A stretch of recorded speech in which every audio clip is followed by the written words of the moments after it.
Assalamualaikum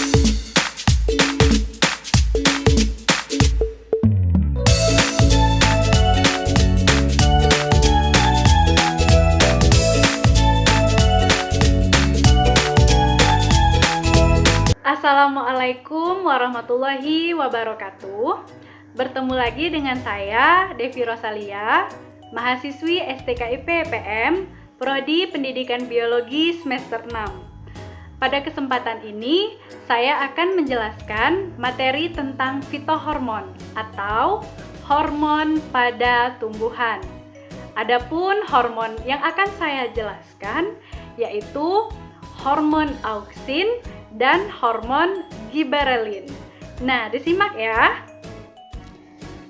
Sebelumnya, kita harus mengetahui sejarah penemuan hormon pada tumbuhan. Hormon pada tumbuhan pertama kali dikemukakan oleh seorang ilmuwan asal Inggris, yaitu Charles Darwin. Nah, tentu tidak asing kan namanya? Ia menulis dalam bukunya yang berjudul The Power of Movement in Plants pada tahun 1880, yang berarti kekuatan gerakan pada tumbuhan. Beliau melakukan percobaan dengan rumput kanari atau dalam bahasa Latin Phalaris canariensis dengan memberinya sinar dari samping, dan ternyata terjadi pembengkokan ke arah datangnya sinar. Bagian yang tidak mendapatkan sinar terjadi pertumbuhan yang lebih cepat daripada yang mendapatkan sinar. Tetapi jika ujung kecambah dari rumput kanari dipotong, akan tidak terjadi pembengkokan. Sehingga dapat dianalisa bahwa jika ujung kecambah mendapat cahaya dari samping, akan menyebabkan terjadi pemindahan, pengaruh atau sesuatu zat dari atas ke bawah yang menyebabkan terjadinya pembengkokan. Artinya, pada ujung kecambah tersebut terdapat suatu zat yang dapat mempengaruhi pertumbuhan. Kemudian, Boysen-Jensen pada tahun 1913 melakukan penelitian dengan Coleoptile apena atau kecambah dari biji rumput-rumputan. Ia menyatakan pemindahan pengaruh adalah pemindahan zat alami yang dihasilkan dalam Coleoptile apena. Kemudian, menurut Pak Al, pada tahun 1919 menguatkan pendapat dengan menyatakan bahwa ujung batang adalah pusat pertumbuhan. Selanjutnya, pengertian hormon tumbuhan. Secara istilah, hormon berasal dari bahasa Yunani, yaitu harmao, yang berarti menggairahkan atau membangkitkan. Hal ini mencerminkan peran hormon yang bertindak sebagai katalis untuk perubahan kimia pada tingkat sel yang diperlukan untuk pertumbuhan, perkembangan, dan energi. Hormon tumbuhan atau fitohormon adalah sekumpulan senyawa organik baik yang terbentuk secara alami maupun dibuat oleh manusia yang dalam kadar kecil mampu mendorong, menghambat, ataupun mengubah pertumbuhan, perkembangan, dan pergerakan atau taksis pada tumbuhan. Hormon dapat juga didefinisikan sebagai zat pengatur tumbuh yang dihasilkan oleh suatu bagian tumbuhan dan ditransportasikan ke bagian lain, sehingga memberikan pengaruh fisiologis. Hormon tumbuhan tidak dihasilkan oleh suatu kelenjar, sebagaimana pada hewan, misalnya kelenjar endokrin, melainkan dibentuk oleh sel yang terletak di titik-titik tertentu pada tumbuhan, terutama titik tumbuh di bagian pucuk tunas maupun ujung akar atau jaringan meristem. Selanjutnya, hormon akan bekerja pada jaringan sekitarnya atau ditranslokasikan ke bagian tumbuhan yang lain untuk aktif bekerja di sana melalui pembuluh tapis atau floem dan pembuluh kayu atau silam maupun ruang antar sel. Terdapat macam-macam hormon pada tumbuhan, di antaranya hormon auksin, hormon giberelin, hormon sitokinin, asam absisat, hormon kalin, asam traumalin, dan gas etilen.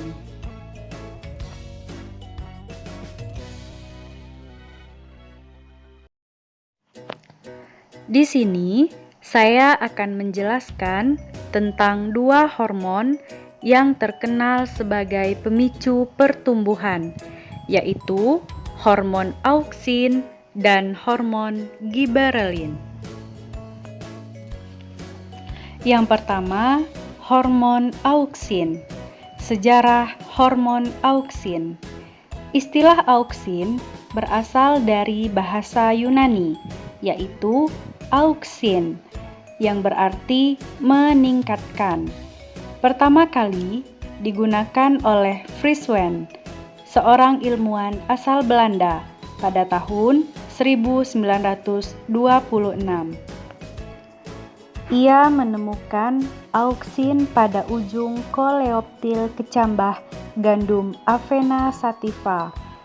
Istilah auksin digunakan oleh Frieswend yang menemukan bahwa suatu senyawa menyebabkan pembengkokan koleoptil ke arah datangnya cahaya atau fototropisme. Pembengkokan koleoptil ini terjadi akibat terpacunya pemanjangan sel pada sisi yang mengandung auksin. Auksin yang ditemukan oleh Wen kini diketahui sebagai asam indol asetat. Jadi, hormon auksin juga dikenal sebagai asam indol asetat atau IAA. Selain asam indol asetat, tumbuhan juga mengandung 3 senyawa lain yang dianggap sebagai hormon auksin. Di antaranya tetrakloroindol asetat, asam fenil asetat, dan asam indol butirat. Selanjutnya, biosintesis hormon auksin. Biosintesis adalah proses pembentukan suatu produk atau senyawa dari molekul yang sederhana menjadi molekul yang lebih kompleks. Auksin disintesis di pucuk batang dekat meristem pucuk atau jaringan muda dan selalu bergerak ke arah bawah batang atau polar, sehingga terjadi perbedaan antara auksin di ujung batang dan auksin di ujung akar. Asam indol asetat adalah endogenous auksin yang terbentuk dari triptofan yang merupakan suatu senyawa dengan inti indol dan selalu terdapat dalam jaringan meristem. Di dalam proses biosintesis, triptofan berubah menjadi asam indol asetat dengan membentuk indol pyruvic acid dan indol triacetaldehid. Tetapi asam indol asetat ini dapat pula terbentuk dari triptamin yang selanjutnya menjadi indol triacetaldehid dan kemudian menjadi indol triacetic acid atau asam indol asetat. Secara sederhana, bahwa gula seperti glukosa dan arabinosa serta lemak dapat membentuk kompleks asam indol asetat. Selanjutnya adalah mekanisme kerja hormon auksin. Mekanisme kerja hormon auksin adalah menginisiasi pemanjangan sel dan juga memacu protein tertentu yang ada di membran plasma sel tumbuhan untuk memompa ion hidrogen ke dinding sel. Kemudian, ion hidrogen mengaktifkan enzim tertentu sehingga memutuskan beberapa ikatan silang hidrogen rantai molekul selulosa penyusun dinding sel. Sel tumbuh kemudian memanjang akibat air yang masuk secara osmosis. Sifat kerja hormon auksin adalah mudah terurai oleh cahaya matahari, sehingga memicu yang namanya istilah etiolasi atau pertumbuhan cepat di tempat gelap. Oleh karena itu, tumbuhan akan membengkok jika terkena cahaya matahari. Pada gambar ini terlihat ujung tumbuhan membengkok ketika terkena cahaya matahari. Ini diakibatkan karena hormon auksin akan rusak jika terkena cahaya matahari, maka terjadilah pembengkokan ke arah datangnya cahaya. Peran hormon auksin bagi tumbuhan. Yang pertama, merangsang pemanjangan sel. Di sini, pemanjangan akar dan tunas. Kadar auksin pada tanaman berbeda-beda. Pada tanaman stek, hormon ini sangat berfungsi untuk memanjangkan akar dan tunas. Selain pada tunas, hormon auksin dapat ditemukan pada embrio biji. Contohnya, pada tauge yang ditanam dari biji kacang hijau dapat tumbuh dan efektif jika di tempat gelap. Yang kedua, memaksimalkan pertumbuhan batang. Auksin diproduksi di tunas atau pucuk, lalu diangkut ke bawah untuk pemanjangan akar. Hanya pada konsentrasi 0,9 gram per liter, auksin dapat bekerja secara maksimal. Jika sudah melewati batas, akan secara otomatis menghambat pemanjangan sel. Penghambatan ini disebabkan kadar auksin yang sudah lebih lalu mensintesis zat pengatur tumbuh atau hormon lain, yaitu hormon etilen yang memiliki fungsi berlawanan dengan auksin. Selain auksin, pupuk KCl juga mengoptimalkan pertumbuhan batang. Yang ketiga, menumbuhkan daun. Hormon auksin yang tumbuh pada tunas apikal atau ujung akan menghambat tunas lateral yang terletak di samping. Jika tunas apikal ini dipotong, maka tunas lateral akan berkembang menumbuhkan daun. Yang keempat, menghambat rontoknya buah dan daun.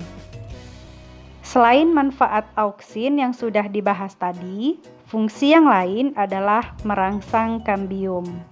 Hal ini untuk menumbuhkan xilem dan floem dan pembentuk dinding sel primer, serta memelihara elastisitas dinding sel. Karena hormon ini untuk pertumbuhan, maka akan menghambat rontoknya buah dan daun. 5. Mencegah pembuahan tanpa penyerbukan. Penambahan hormon auksin pada tumbuhan akan membentuk buah tanpa biji, akar lateral samping, dan serabut akar. 2. Hormon giberelin. Sejarah hormon giberelin. Giberelin adalah jenis hormon tumbuhan yang mula-mula ditemukan di Jepang oleh Kurosawa pada tahun 1926.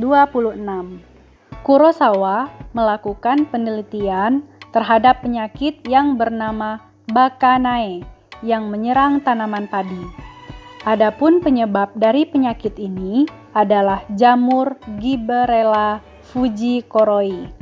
Suatu gejala yang khas dari penyakit ini adalah apabila tanaman padi terserang, maka tanaman tersebut memperlihatkan batang dan daun secara tidak normal.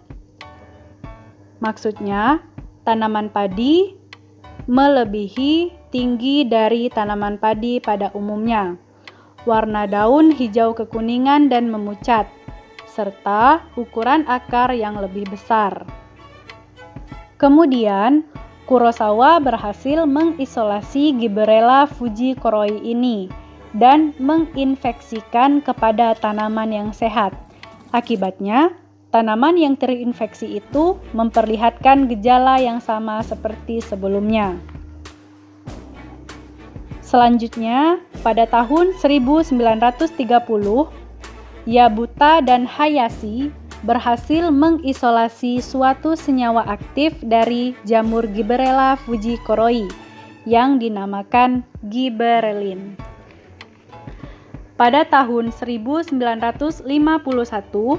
Stodola dan kawan-kawan melakukan penelitian terhadap substansi dari jamur Gibberella fujikoroi dan menghasilkan gibberellin A.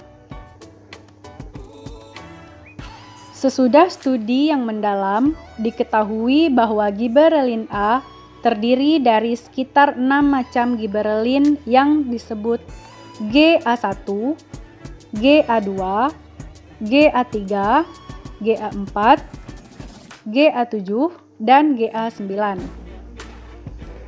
Tetapi, gibberellin yang sering dideteksi ialah asam gibberellat atau gibberellin A3. Dan banyak efek fisiologis yang dianggap berasal dari gibberellin A3.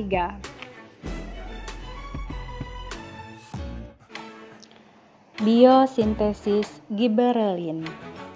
Jalur biosintesis gibberellin berasal dari prekursor asam mevalonat yang dibentuk oleh asetil CoA atau asetil koenzim A. Adapun jalur biosintesis gibberellin yaitu yang pertama, jalur dari mevalonic acid atau MVA ke granil-granil viroposfat atau GGPP. 2. Siklisasi GGPP menjadi N-kauren. 3. N-kauren menjadi gibberellin A12 aldehid. 4. Jalur dari gibberellin A12 aldehid ke gibberellin A sintetik. Mekanisme kerja hormon gibberellin. Gibberellin berpengaruh pada konsentrasi auksin yang terjadi melalui pembentukan enzim proteolitik yang akan melepaskan asam amino triptofan atau pembentuk dari auksin, sehingga akan meningkatkan kadar auksin pada tumbuhan. Selanjutnya, memacu terbentuknya enzim alfa amilase yang akan menghidrolisis pati, sehingga kadar gula dalam sel naik. Hal ini akan mengakibatkan air akan lebih banyak masuk, sehingga proses pemanjangan sel terjadi.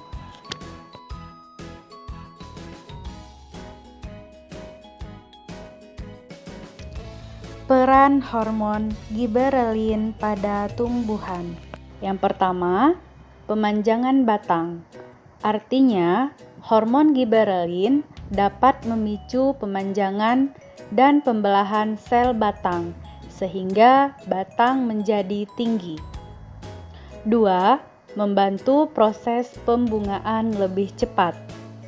3. Memacu pembentukan kambium pada tanaman dikotil. 4.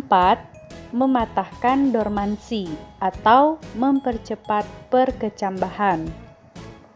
5. Menghasilkan buah tanpa biji atau dalam istilah partenokarpi. Contohnya pada buah anggur. 6. Meningkatkan kerja auksin.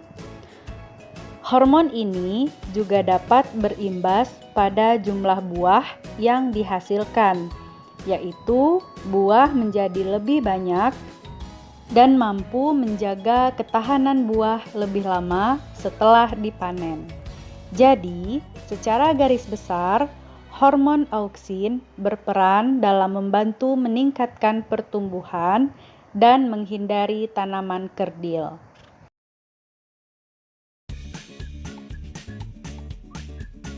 Baiklah, cukup sekian penyampaian materi hormon auksin dan hormon giberelin dari saya.